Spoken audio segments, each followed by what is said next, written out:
বিশ্বনবী একবার আবু মুসা আল-আশআরীর বাড়ির পাশ দিয়ে গেলেন। আবু মুসা আল-আশআরী কোরআন থেকে তেলাওয়াত করছিলেন। সকালবেলা ফজরের পর বিশ্বনবী আবু মুসা আল-আশআরীর ডেকে বললেন, ও আবু মুসা, লাকাদ উতিতা মিজমারান মিন মাজামিরি আলি দাউদ। আল্লাহ দাউদ নবীর গলার ভেতরে যে চমৎকার সুরের ঝংকার দিয়েছে, আমার উম্মতের মধ্যে তোমার গলায় সেই সুর আল্লাহ দিয়েছে। আবু মুসা বলে, নবী, আমি তো কোনোদিন আপনার সামনে দাঁড়িয়ে কোরআন তেলাওয়াত করি নাই, জানলেন কেমনে? বিশ্বনবী ডেকে বললেন, আবু মুসা, গতকাল সারা নামাজের পর তোর বাড়ির পাশ দিয়ে যাচ্ছিলাম, দেখলাম তোর ঘরের ভেতরে থেকে তেলাওয়াত। কান লাগিয়ে শুনে দেখি এই কণ্ঠটার কারো কণ্ঠ নয়, এটা আমার সাহাবী আবু মুসার কণ্ঠ রে আবু মুসা। আমি গতকাল তোর ঘরের বাইরে দাঁড়িয়ে জানালা দিয়ে তোর কণ্ঠের তেলাওয়াত শুনেছি। আবু মুসা বলে, নবী, আমি তো জানতাম না যে আপনি তেলাওয়াত শুনেছেন। আমি যদি টের পেতাম গো নবী আপনি দাঁড়িয়ে শুনছেন ফজরের আগ পর্যন্ত, আমি তেলাওয়াত করা বন্ধ করতাম না। এজন্য প্রথম দায়িত্ব সুন্দর করে তেলাওয়াত করা। কোরআন তেলাওয়াত করলে অন্তরের ঈমান বাড়িয়ে দেয় কে? তারপরে কোরআন শ্রবণ করা। আপনি তেলাওয়াত করবেন, আপনার স্ত্রী শুনবে, আপনার স্ত্রী তেলাওয়াত করবে, আপনি শুনবেন। এই দৃশ্য দেখলে ছোটবেলা থেকে আপনার বাচ্চাটারে কোরআনওয়ালা বানাবা কে? আমার বাবার মুখে প্রথম যেদিন শুনেছিলাম গান, সেদিন থেকে গানি জীবন, গানি আমার প্রাণ। আচ্ছা নাই তো শুনছে গান, তো গানই তোর জীবন হবে, জান প্রাণ হবে, ঠিক কিনা? যদি শুনতো কোরআন, কোরআন হতো ওর প্রাণ, ঠিক কিনা? আমার বাবার মুখে প্রথম যেদিন শুনেছি কোরআন, সেদিন থেকে কোরআনই জীবন, কোরআনই আমার প্রাণ। আল্লাহু আকবার। এজন্য কোরআন যেন আমাদের জান প্রাণ হয়, কোরআন যেন আমাদের চক্ষু শীতলের কারণ হয়। অবসর সময়টা যেন আমরা কোরআন শুনি। রহমত দিয়ে ঘরটারে ভরে দিবে কে? ঘরটারে জান্নাতি ঘর বানাবে কে? অনেকে বলে, হুজুর, আমার ছেলে কথা শুনে না, খালি ভিডিও গেমস খেলে। এরকম ঝামেলা আছে না নাই? হুজুর কিচ্ছু দিলে থামে না, মোবাইল দিলে থামে, আছে না নাই? বাপ মা একদিনও তেলাওয়াত করে না, সারাদিন খালি ঝগড়াঝাটি। এই পোলা ভিডিও গেমস খেলবে না তো কি খেলবে? কথা কন। আগে বাপ মা ঠিক হইতে হবে। বাপ ভালো তার, বেটা ভালো তাই, মা ভালো তার ঝি, গাই ভালো তার দুধ ভালো রে, দুধ ভালো তার ঘি, ঠিক কি না? বাবা তুমি আগে ভালো হও, ছেলেরে ভালো বানাবে কে? মা তুমি ভালো হও, মেয়েরে ভালো বানাবে কে? বাবা যখন নামাজে যায়, ছেলেরা যখন নিয়ে যায়, ছেলেটারে মুসল্লি বানাবে কে? সাইয়েদনা ইব্রাহিম দোয়া করলেন, রব্বি জাআলনি মুকিমাস সালাতি ওয়া মিন যুররিয়াতি রব্বানা ওয়া তাকাব্বাল দুআ। হে নামাজি, আমার ঘরে নামাজ পড়ো আজ, দিলে মে তোমার চরণ তলে, হৃদয় যায় নামাজ। হে নামাজি, আমার ঘরে নামাজ পড়ো আজ, দিলে মে তোমার চরণ তলে, হৃদয় যায় নামাজ। পড়েন আল্লাহু আকবার। কি বাবা কি ছেলে? বাবা দোয়া করলেন, রব্বি জাআলনি মুকিমাস সালাতি ওয়া মিন যুররিয়াতি রব্বানা ওয়া তাকাব্বাল দুআ। ও আল্লাহ, আমার নামাজ কায়েমকারী বানান, আমার কলিজার টুকরা ইসমাইল রেও নামাজ কায়েমকারী বানান। সাইয়েদনা ইব্রাহিম যখন নামাজে দাঁড়াতেন, সাথে থাকতো ইসমাইল। সুবহানাল্লাহ। এভাবে আপনারাও যদি বাবা যখন দাঁড়াবে নামাজে, ছেলেও যদি দাঁড়ায়, ছেলেরাও মুসল্লি বানাবে কে? কথা বলেন কে? এজন্য ছোট্টবেলা থেকে শিখান। সাইয়েদনা ইব্রাহিম আলাইহিস সালাম শিখালেন, একের পর এক আল্লাহ সাইয়েদনা ইব্রাহিমের পরীক্ষা নিলেন। ছোট্টবেলায় সাইয়েদনা ইসমাইল যখন দুধের শিশু, আল্লাহ বললেন, যাও ইসমাইলের মাকে আর ইসমাইলকে মক্কায় রেখে আসো। সাইয়েদনা ইব্রাহিম রেখে আসলেন, এই পরীক্ষায় পাস। সুবহানাল্লাহ পড়েন। আবার বললেন, বাপ বেটা মিলে নামাজ কায়েম করো, এই পরীক্ষায় পাস। দুইজন মিলে আমার ঘর কাবা ঘরটা তোমরা বানাও, এই পরীক্ষায় পাস। আবার বললেন, বাপ বেটা দুইজন মিলে কাবা ঘর ঝাড়ু দাও, এই পরীক্ষায় পাস। সুবহানাল্লাহ।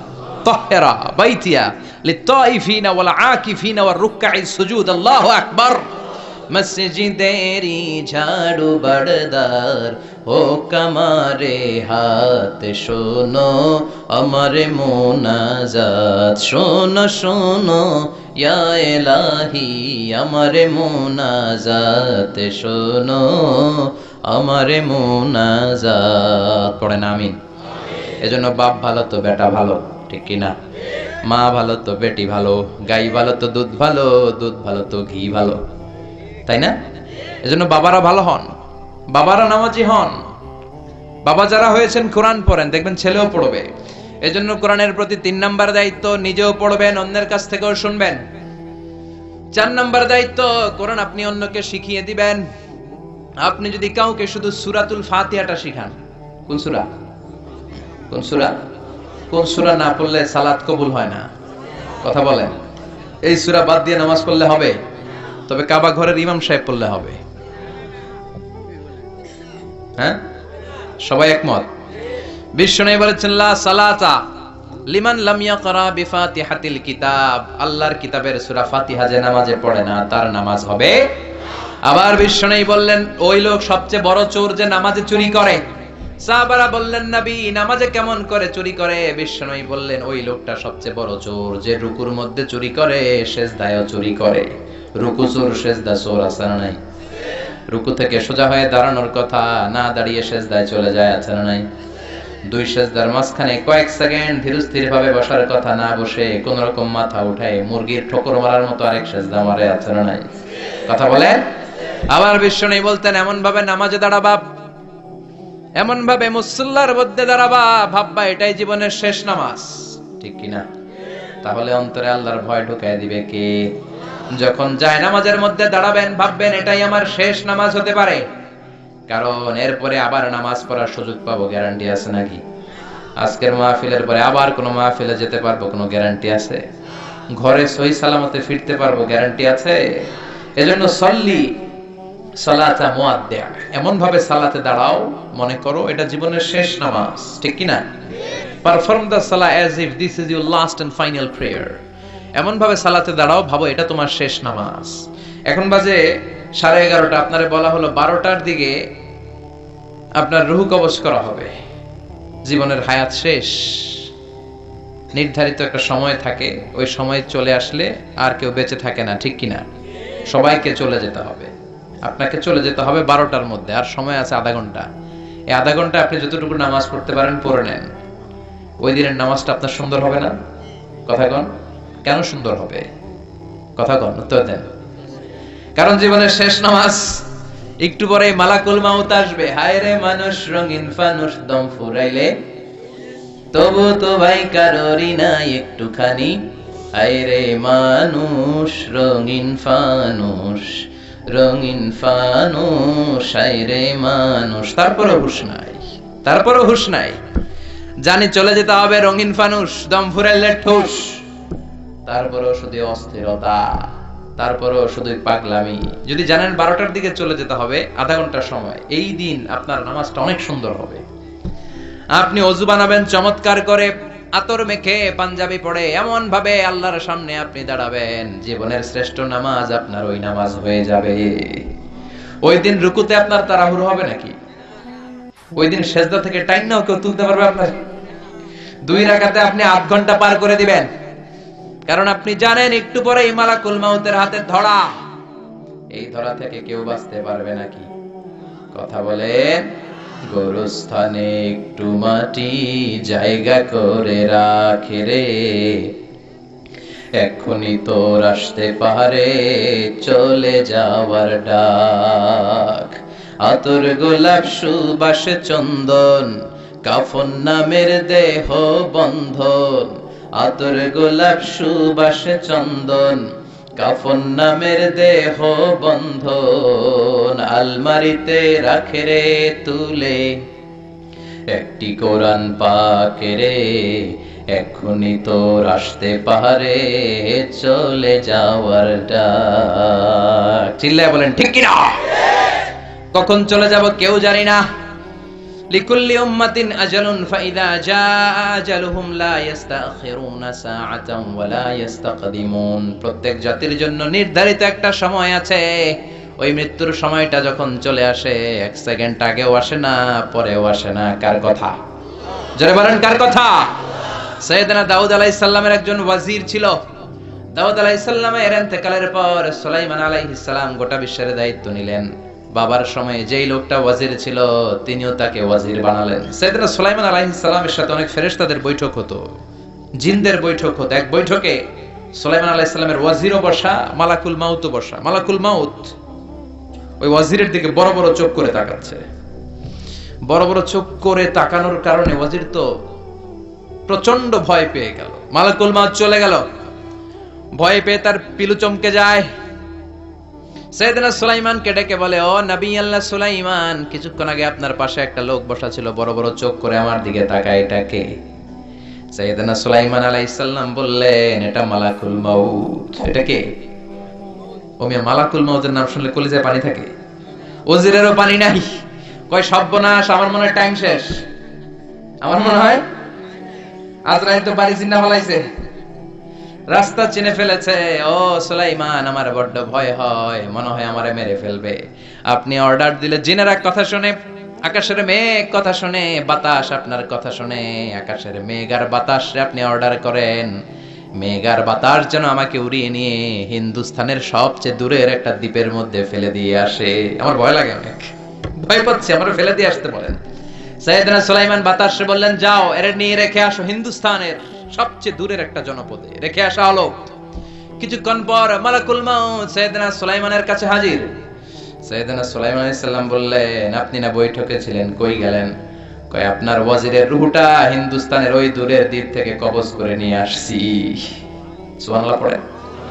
মালাকুল মাউত বলে, কিছুক্ষণ আগে রব্বুল আলামিন আমার কাছে ফরমান জারি করেছে, ও মালাকুল মাউত, সুলাইমানের ওয়াজিরের রূহ কবজ করো হিন্দুস্তানের সবচেয়ে দূরের দ্বীপে। আমি আইসা দেখি আপনার পাশে বসা, এজন্য বড় বড় চোখ করে তাকাইছি। তো ভাবলাম, আল্লাহ যেহেতু বলেছে হিন্দুস্তানের ওখান থেকে রূহ কবজ করতে, টাইমও হয়ে যাচ্ছে, আমি চলে গেলাম। আমি যাওয়ার সাথে সাথে দেখলাম মুহূর্তের মধ্যে বাতাস আপনার ওয়াজিরকে তুলে হিন্দুস্তানের ওই দ্বীপের মধ্যে ফেলে দিয়েছে। আমি রূহটা কবজ করে নিয়ে এসেছি। চিল্লায় বলেন আল্লাহু আকবার। টাইমিংটা অন টাইম, লা ইস্তাখিরুনা সাআতা ওয়া লা ইস্তাকদিমুন। এক সেকেন্ড আগেও হয় না, পরেও হয় না। আল্লাহু আকবার। ছেলেকে ইয়াতিম করে বাবারে নিয়ে যায়, স্ত্রীকে বিধবা করে স্বামীকে নিয়ে যায়, বন্ধুরে একলা ফেলে রেখে আরেক বন্ধুরে নিয়ে যায়।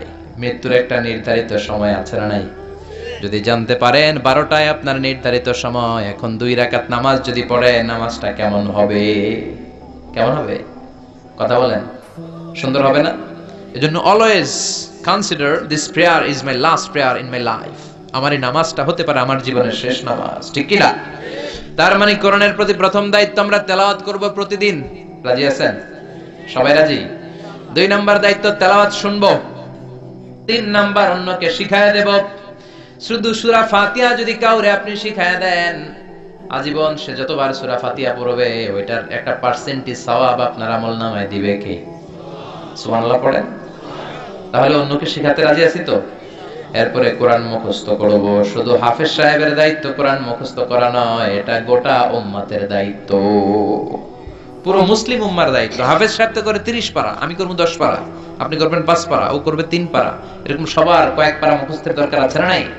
কোরআনের প্রতি সর্বশেষ এবং সবচেয়ে গুরুত্বপূর্ণ দায়িত্ব হচ্ছে মাতৃভাষায় কোরআনকে বোঝা। কোন ভাষায়? আপনাদের মাতৃভাষা কি? কথা বলেন। সালাম সালাম হাজার সালাম সকল শহীদ স্মরণে, আমার হৃদয় রেখে যেতে চাই তাদের স্মৃতির চরণে। পড়েন, সবাই পড়েন। সালাম সালাম হাজার সালাম সকল শহীদ স্মরণে, আমার হৃদয় রেখে যেতে চাই তাদের স্মৃতির চরণে। পড়েন আমিন। এই শাহিদদের কারণে আমরা ভাষা পেয়েছি। মাতৃভাষা কি আমাদের? সবাই বলেন। সিয়েরা লিওন একটা দেশ আছে, নাম শুনছেন? ওরা বাংলা ভাষাকে ওদের দ্বিতীয় ভাষা হিসেবে ঘোষণা দিয়েছে। 21শে ফেব্রুয়ারি গোটা বিশ্বে এখন ইন্টারন্যাশনাল মাদার ল্যাঙ্গুয়েজ ডে হিসেবে পালিত হয়। আলহামদুলিল্লাহ পড়ে। কিন্তু এই বাংলা ভাষা থুইয়া আমরা এখন হিন্দিতে কথা কই, আছে না নাই? হিন্দি সিনেমা দেখি, বাংলায় কিছু দেখতে চাই না। আল্লাহ জাতিকে তুমি হেদায়েত দাও। আর জোরে পড়েন আমিন। এজন্য বাংলায় কোরআন বুঝতে হবে, কোরআনের তাফসীর পড়তে হবে। বাংলা তাফসীর আছে না নাই? আরবি তাফসীর বুঝেন না, আল্লাহর দরবারে আপনি এক্সকিউজ করবেন, আল্লাহ আরবি বুঝি নাই, কিন্তু এটা বলতে পারবেন না কি আল্লাহ বাংলা বুঝি নাই? কইতে পারবেন? আপনি কি বলতে পারবেন আল্লাহ আমি বাংলা বুঝি নাই, মাফ করে দেন? মাফ করবে আল্লাহ? কথা বলেন। এজন্য মাতৃভাষায় বাংলা ভাষায় কোরআনকে বুঝতে হবে, বুঝাতে হবে। প্রতিদিন কয়েকটা করে হলেও আয়াত কোরআনের অনুবাদ, বঙ্গানুবাদ আমাকে পড়তে হবে, জানতে হবে আল্লাহ কি জানাতে চাইলেন। জানার দরকার আছে না নাই? সবাই জানতে রাজি? কষ্ট হচ্ছে আপনাদের? কথা বুঝতে পারতেছেন তো? তাকবীর দেন তো, লিল্লাহে তাকবীর। আমি ছোট্ট একটা সূরা তেলাওয়াত করেছি, অনেক রাত, বেশি সময় নিব না। আসুন অল্প কিছু সময় আমরা কথা শুনি। আমি সূরাতু আত-তাকাসুর থেকে তেলাওয়াত করেছি। এই সূরাটি অনেক চমৎকার। এই সূরাটির সেন্ট্রাল থিম হচ্ছে we have to go back to our Lord. আমাদেরকে চলে যেতে হবে আমাদের রবের কাছে।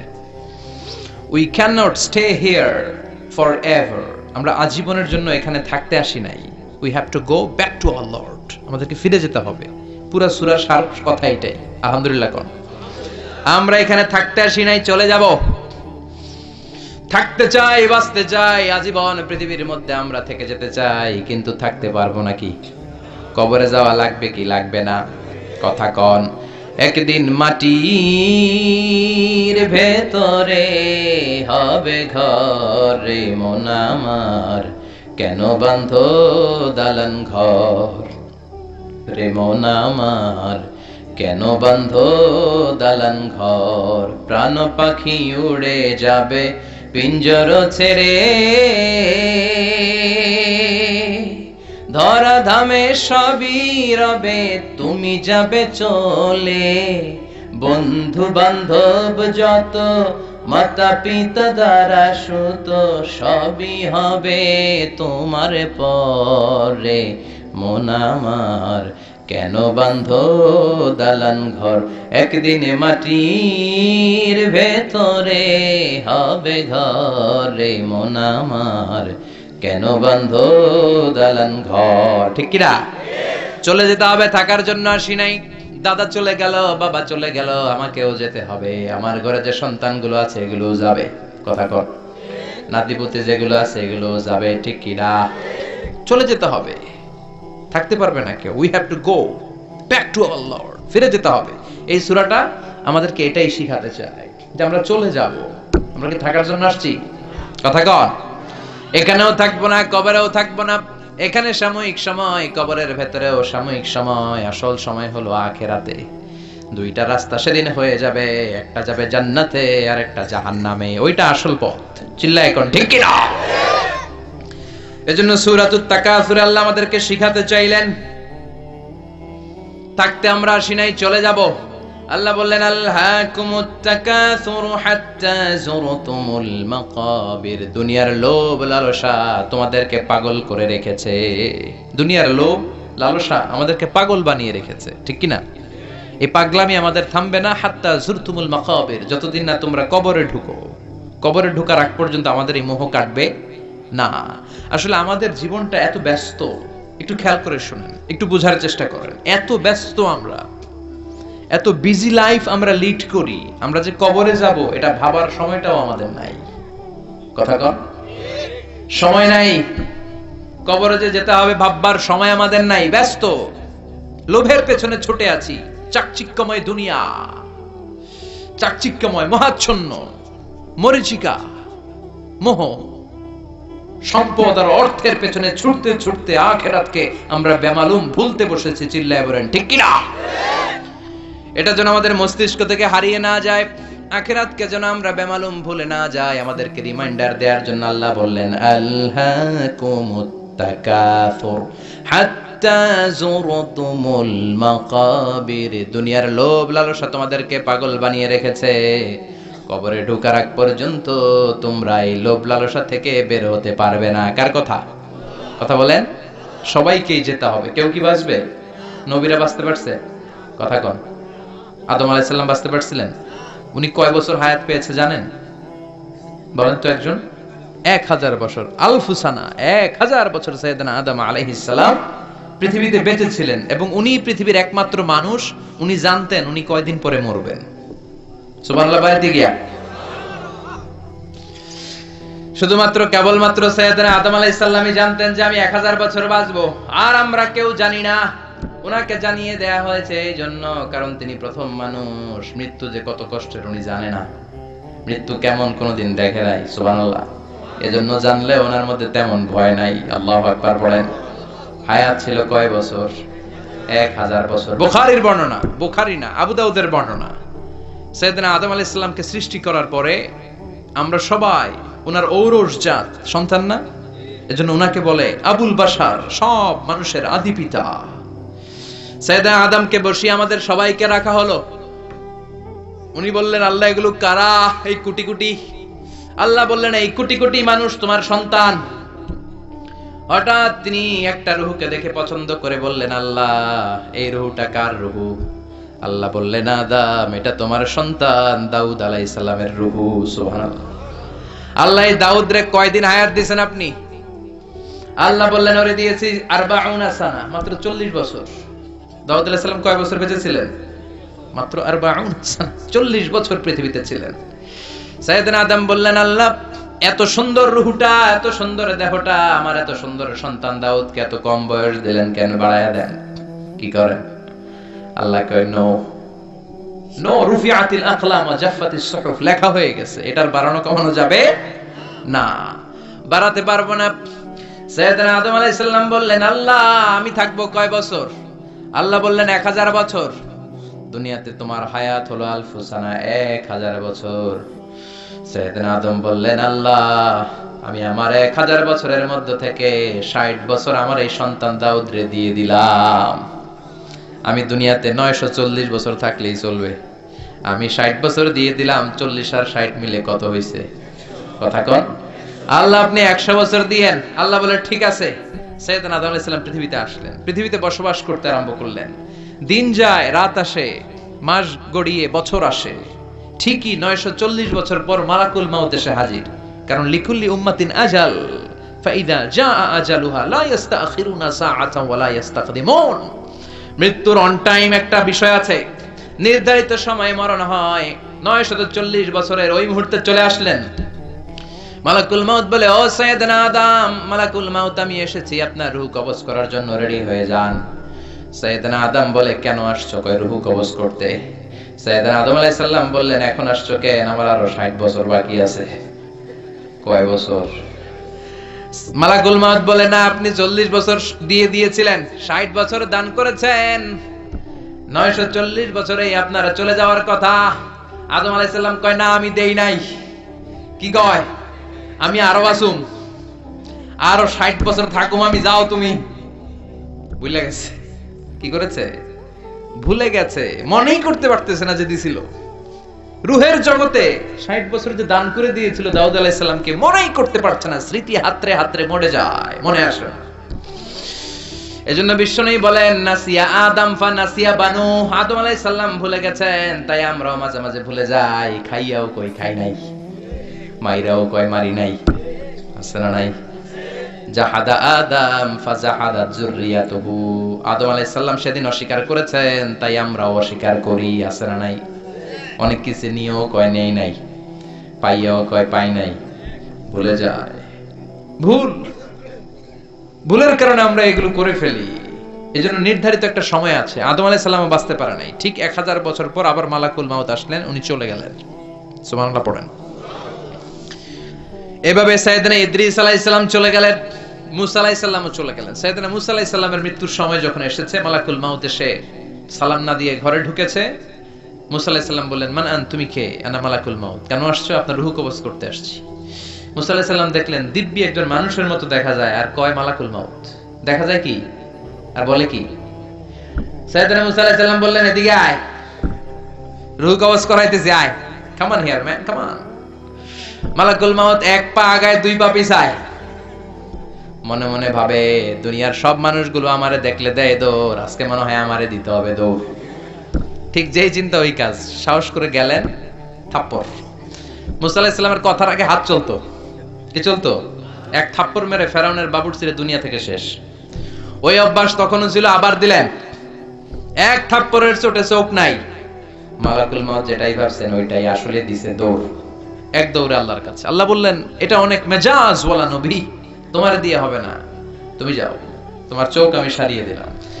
রব্বুল আলামিন মুসা আলাইহিস সালামকে ডেকে বললেন, মুসা তোমার হাতটা একটা গরুর পিঠের উপরে রাখলাম, হাতের নিচে গরুর যত পশম প্রতিটা পশমের বিনিময়ে হায়াত বাড়িয়ে দিলাম। সাইয়েদনা মুসা আলাইহিস সালাম বললেন, আল্লাহ বুঝলাম হাতের নিচে 2000 পশম 2000 বছর হায়াত বাড়িয়ে দিলেন, কিন্তু এই এক্সট্রা হায়াত যখন শেষ হয়ে যাবে তারপরে কি হবে ওইটা আগে কোন, আগে ওই মীমাংসা করেন। 2000 বছর তো বাঁচবে, এরপরে কি হবে? আল্লাহ বললেন, কুল্লু নাফসিন যায়িকাতুল মাউত, এই পৃথিবীতে যারা প্রাণ নিয়ে এসেছে সবাইকে চলে যেতে হবে, কেউ থাকবে? তুমিও থাকতে পারবে না। সাইয়েদনা মুসা আলাইহিস সালাম বললেন, ফাল আনা, তাহলে আমি এখনই চলে যাব। আল্লাহু আকবার। চলে গেলেন। বিশ্বনবীও থাকতে পারলেন না, পেরেছেন? কথা কোন? বিশ্বনবী কোথায়? কোথায়? ডেকে লও মাবুদ আল্লাহ, রোজা পাকের কিনারে আমি কেঁদে কেঁদে হই গো সারা, ধন্য করো দিদারে দুই সাথীকে পাশে নিয়ে হায়, ঘুমিয়ে আছে নিঝুম নিরালায়, আমি সইতে পারি না বিরহ জ্বালা, ধন্য করো দিদারে। পড়েন আমিন। দিদার অনেক বড় নিয়ামত। বিশ্বনবীকে স্বপ্ন জগতে দেখতে পাওয়া সাধারণ চারটিখানি বিষয় না, কিন্তু এটা বিশ্বনবীর কাছে চাওয়া যায় না। চাবেন কার কাছে? এজন্য ডেকে লাও রাসূলুল্লাহ নয়, ডেকে লাও মাবুদ আল্লাহ। চিল্লায় বলেন ঠিক কিনা? আল্লাহর কাছে চাইতে হবে, নবীর কাছে নয়। কাকে দিদার দেয়া হয়, কাকে দেয়া হয় না, এটা মীমাংসা করে কে? এটা ডিসাইড করে কে? এই জন্য চাইতে হবে কার কাছে? বিশ্বনবীও থাকতে পারেন নাই, চলে গেলেন, প্রচন্ড অসুস্থ। বিশ্বনবী আয়েশারে বললেন, ও আয়েশা, আমার পেটের ভেতরে প্রচন্ড ব্যথা। ওই যে খায়বার দুর্গে এক ইহুদির বাড়িতে দাওয়াত খেতে গিয়েছিলাম, ইহুদি মহিলা গোশতের মধ্যে বিষ মাখিয়ে দিয়েছিল, আমার মনে হয় বিষের ব্যথা আবার শুরু হয়েছে। বিশ্বনবী ওই বিষের ব্যথায় মারা গিয়েছেন। কাউকে বিষ পান করিয়ে মারলে লোকটা শহীদ। বিশ্বনবী শুধুমাত্র কেবলমাত্র নবী নয়, ওনার নবুয়তও আছে, আবার শাহাদাতও আছে। সুবহানাল্লাহ পড়েন। জামা বাইনা নবুওয়া ওয়া শাহাদা। বিশ্বনবী শহীদ, আবার তিনি নবী। জানো তেন নবী নাকি? শেষ নবী, সব নবীর সেরা নবী। কোন নবীর সাথে আমার নবীর কোন তুলনা চলে? এই নবীও থাকতে পারলেন না। বলে, আয়েশা ব্যথায় আমি থাকতে পারি না। ওই যে খায়বার দুর্গের বিজয়ের পরে ইহুদির বাড়িতে খেতে গিয়েছিলাম, ইহুদি মহিলা ছাগলের গোশতের মধ্যে বিষ মাখিয়ে দিয়েছে, ওই বিষের ব্যথা আমাকে কাবু করে ফেলেছে। বিশ্বনবী কাঁদে, হুঁশ ফিরে পায়, আবার বেহুশ হয়। সাহাবাদের মধ্যে কান্নার রোল। বিশ্বনবী উঠে দাঁড়াতে পারেন না, মসজিদে নববীতেও যেতে পারেন না, জামাতের নামাজের ইমামতিও করতে পারেন না। সাইয়েদনা আবু বকরকে বললেন, আবু বকর, আমার অবর্তমানে তুমি মসজিদে নামাজ পড়াও। সাইয়েদনা আবু বকর নামাজ শুরু করে দিলেন। বিশ্বনবী বললেন, আয়েশা একটু ঠান্ডা পানি আনো। ঘেমে ঘেমে বিশ্বনবী হয়রান। পানি আনার পরে পানির ভেতরে হাত ঢুকিয়ে বিশ্বনবী ঠান্ডা হাত দুটো দিয়ে চেহারার মধ্যে এরকম মেসেজ করতে লাগলেন, মাসে করতে লাগলেন, আর বলতে লাগলেন, ইন্নালিল মাউতি লাসাকারাত, হায় রে মরণের কি জ্বালা, মরণের কি কষ্ট আমি সহ্য করতে পারছি না। বিশ্বনবীর এই কষ্ট দেখে বিশ্বনবীর কলিজার টুকরা, নয়নের পুটুলি সাইয়্যিদাতুনা ফাতেমা কেঁদে কেঁদে হয়রান। চিৎকার দিয়ে বলে, ইয়া করবা আবা, ইয়া করবা আবা, আমার বাবার কি কষ্ট হচ্ছে, না জানি আমার বাবার কত যন্ত্রণা হচ্ছে। বিশ্বনবী সান্ত্বনা দিয়ে বলে, ফাতেমা কেঁদো না, আজকের দিনের পরে তোমার বাবার আর কোনো কষ্ট হবে না, সব কষ্ট আজকেই শেষ হয়ে যাবে। হঠাৎ সাইয়েদনা ফাতিমাতুজ জোহরার কানে কানে কি যেন বললেন, উনি কাঁদলেন।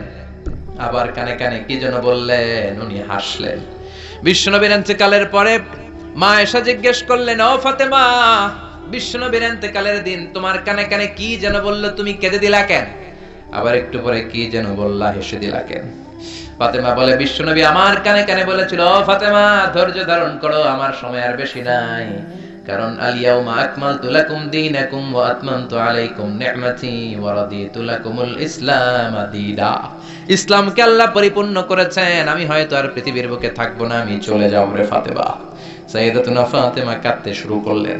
কিছুক্ষণ পর আবার কানে কানে বললেন, ও ফাতেমা তুমি কেঁদো না, আমার ইন্তেকালের পরে আমার পরিবার বর্গের মধ্য থেকে অল্প কিছু দিনের ব্যবধানে তোমার সাথে আমার আখিরাতে দেখা হয়ে যাবে রে ফাতেমা। সাইয়েদাতুনা ফাতেমা তখন হেসে দিলেন, পড়েন আল্লাহু আকবার। ওই বিশ্বনবীও কি থাকতে পারছে নাকি? কথা কন, আপনারা পারবেন? আমরা পারবো? এজন্য আল্লাহ বললেন, আল্লাহকুমুত তাকাসুরু হাত্তা যুরতুমুল মাকাবির। দুনিয়ার লোভ লালসা তোমাদেরকে পাগল বানিয়ে দিয়েছে। এই পাগলামি আর মোহ তোমাদের থামবে না যতদিন না তোমরা কবরের ভেতরে ঢুকবা। কার কথা? কার কথা?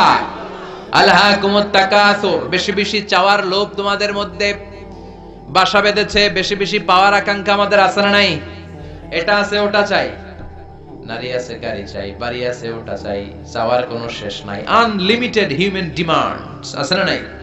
সোনের ঘর মনে মনে কয় টিনের ঘর হলে ভালো, আল্লাহ টিনের ঘরের ব্যবস্থা করে দিল। এবার মনে মনে কয় কাঁচা পাকা দালান হলে ভালো, এটাও হইছে। তারপর ভাবে একটা পাকা দালান যদি হইতো কত ভালো হইতো, ওইটাও আল্লাহ ব্যবস্থা করে দিছে। এবার মনে মনে কয় একটা ফ্ল্যাট যদি কিনতে পারতাম, আছে না নাই? কথা বলে। সাইকেল যার আছে হুন্ডা চায়, হুন্ডা যার আছে প্রাইভেট কার চায়, প্রাইভেট কার যার আছে হেলিকপ্টার চায়, আছে না নাই? যিনি মেম্বার চেয়ারম্যান হতে চায়, চেয়ারম্যান সাহেব এমপি হতে চায়, এমপি সাহেব মন্ত্রী হইতে চায়, মন্ত্রী কি হইতে চায়? বাংলাদেশে এই সুযোগ নাই। বাংলাদেশে হয় উনি নয় উনি, এই দুই উনির বাইরে কেউ হবে? কথা কন, আরো জোরে বলেন। আল্লাহ ওনাদেরকে ভালোভাবে চালানোর তৌফিক দেখ। এই দুইটা মাই তো আমরা পাইছিলাম, ঠিক কিনা? এই মা যদি আমগরে আগলে রাখে, আমরা সন্তানরা কোনো আপত্তি জানাবো না, কিন্তু ইসলাম দিয়ে চালাতে হবে দেশ। চিল্লায় বলো ঠিক কিনা? এজন্য আল্লাহ বললেন, আলহাকুমুত তাকাসুর, বেশি বেশি পাওয়ার আকাঙ্ক্ষা তোমাকে পাগল বানিয়ে দিয়েছে। পাগলের মতো আমরা ছুটছি, আরো লাগবে, আরো আরো খাবো, সব আমার। এরকম একটা মানসিকতা আছে না নাই? লাগলেও চায়, না লাগলেও চায়।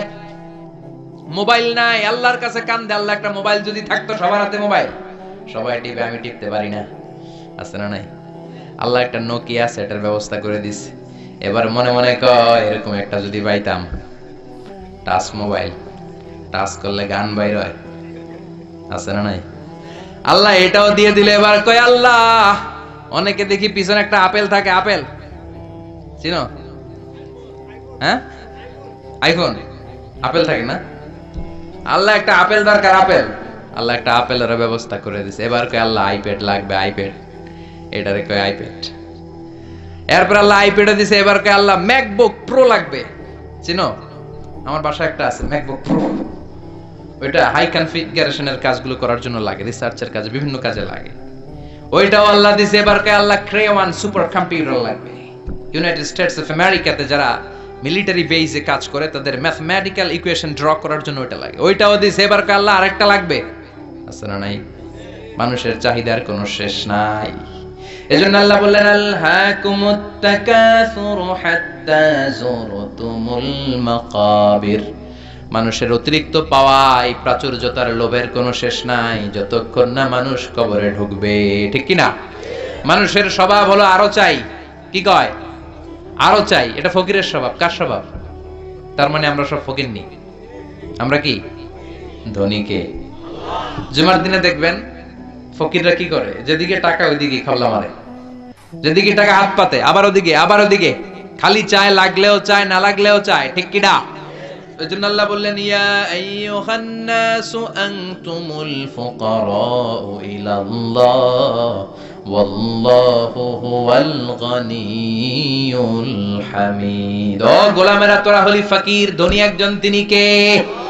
চাহিদার আমাদের শেষ নাই, আরো লাগবে, আরো লাগবে। ওর বাড়ি আছে, আমারও বাড়ি লাগবে, ওর গাড়ি আছে, আমারও গাড়ি লাগবে, ও নামাজ পড়ে, আমারও নামাজ লাগবে, এটা নাই। কথা কন। ও যাকাত দেয়, আমিও দিমু, এটা নাই। ওর মেয়েগুলো পর্দা করে, আমারটারও পর্দা করামু, ওইটা নাই। কিন্তু ওর বাড়ি আছে 2টা, আমার লাগবে 3টা। ওর গাড়ি আছে 4টা, আমার লাগবে। ওর আছে 6 তলা বিল্ডিং, আমার কয় তলা? ইয়াতাতাওয়ালুনা ফিল বুনিয়ান ওয়া আনতারাল হুফাতাল উরাতাল আলাতা রিয়া আশা ইয়াতাতাওয়ালুনা ফিল বুনিয়ান। বিশ্বনবী বললেন কিয়ামতের একটা আলামত হলো, before the day of judgment people will start to compete to construct high rises buildings in the cities. শহরে বড় বড় বিল্ডিং বানানোর প্রতিযোগিতা করবে, ঠিক কি না? বিশ্বনবী বললেন যাদের পায়ে জুতা নাই, গায়ে জামা নাই, খাওয়ার মতো খাবার নাই, তারা একদিন এলাকায় ধনী হয়ে যাবে। এরকম আছে না নাই? তারপরে বিল্ডিং বানানোর প্রতিযোগিতা করবে আর বলবে সব আমার, আমার এলাকা, আমি এই এলাকার নেতা খেতা। আছে না নাই? কিশোরগঞ্জে মনে হয় নাই? প্রতিযোগিতা আছে না? কে কাটছে বড় করতে পারে, হালাল না হারাম, দুই হাতে এরকম করে। আচ্ছা না নাই? মুরব্বী যারা উত্তর দেন। আজ থেকে ধরেন 30 বছর আগের কথা, কিশোরগঞ্জে বড় বড় বিল্ডিং আছিল? কথা কন। হ্যাঁ, ছিল না। ঢাকায় ছিল? ছিল খুবই অল্প। এখনকার মতো ছিল এরকম বিল্ডিং? একটা দুইটা বিল্ডিং ছিল, কিন্তু এখন বিল্ডিং এর শেষ নাই। তার মানে বিশ্বনবী যে আলামতের কথা বলেছে অক্ষরে অক্ষরে ফলেছে। চিল্লায় এখন ঠিক কি না? আরব বিশ্ব বড় বড় বিল্ডিং, একটার পর একটা টাওয়ার বানায়, এইটার চেয়ে ওইটা হতে হবে বড়, ওইটার চেয়ে ওইটা হতে হবে বড়, প্রতিযোগিতা আছে না নাই? দুবাইতে এখন যেটা আছে এটা সবচেয়ে বড়, বুর্জ খলিফা, নাম শুনছেন? বুর্জ আল খলিফা 170 তলা উঁচু, 1000 মিটার উঁচু। এটা কয় হাজার মিটার? তার মানে 1 কিলোমিটার উঁচা। তাকাইতে পারবেন? টুপি পরে যাবে পিছনে, ঠিক কিনা? তো দুবাই যখন আগায় গেল, সৌদি মনে মনে করে দুবাই আগায় যেতেছে, আমরা বসে থাকবো কেন? আমরা বানাবো এর চেয়েও বড়। ওরা বানাবে 1000 মিটার উঁচা, আমাদেরটা বানাবো 1001 মিটার উঁচা। আহা, 1 মিটার বড়। প্রতিযোগিতা আছে না নাই? এখনো হয় নাই। কিংডম টাওয়ার, বিশাল বিশাল এই কিংডম টাওয়ার, অবাক করা কাণ্ড। চায়নাতে আছে সাংহাই টাওয়ার, মিশরে আছে বুর্জ আল কাহেরা, মালয়েশিয়াতে আছে পেট্রোনাস টুইন টাওয়ার 88 তলা, 41st and 42nd ফ্লোরে একটা ব্রিজ বানিয়ে দিয়েছে, এটার ভিতর থেকে ওটার ভিতরে ঢোকা যায়।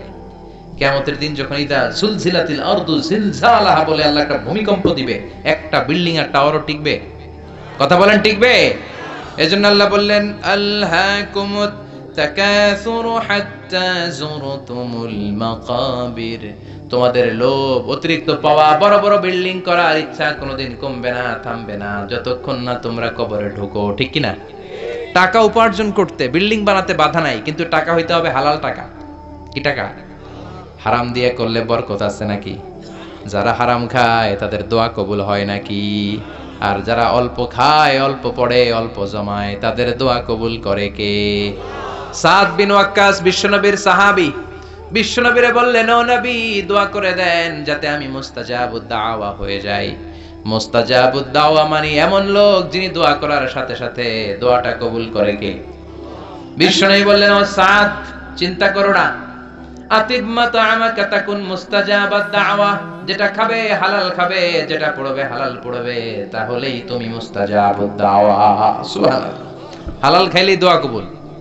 অনেকে বলে হুজুর দোয়া আমার কবুল হয় না, আমার দোয়া কবুল হয় না, অনেক দোয়া করলাম, বললাম চাকরি করেন কই, কয় সচিবালয়, ঘুষ টুস আসেনি, কয় হালকা পাতলা।